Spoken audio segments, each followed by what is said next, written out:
Un, dos...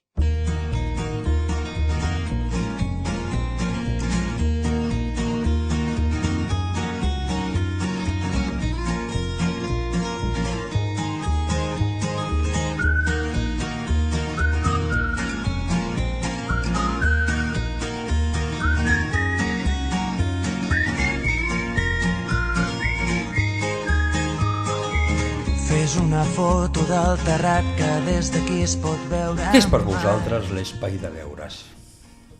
Per mi és un lloc on em poden ensenyar-me com estudiar i tot això.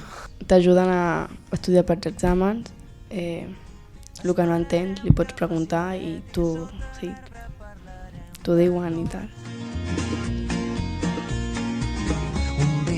Una miqueta el que intentem és oferir a tot l'alumnat els màxims recursos per afavorir la igualtat d'oportunitats i l'equitat en l'educació. Per tant, Espai de Deures ens permet a tot aquest alumnat que a casa pot tenir certes dificultats que ho puguin tenir ofert per l'escola en col·laboració amb el districte. Els passos d'altres veus.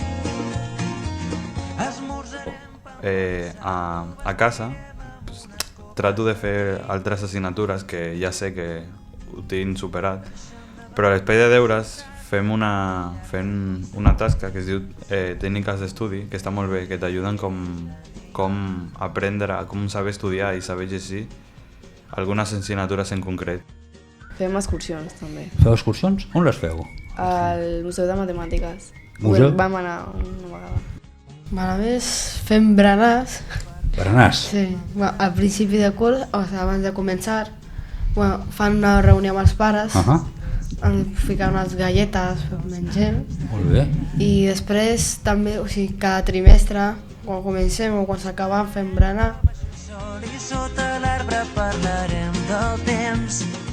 Pues per mi ser voluntari és una manera d'ajudar els nens i tornar el favor que m'havien fet l'espai de deures a mi quan jo tenia aquesta edat. Jo crec que gràcies a això m'he pogut treure l'ESO.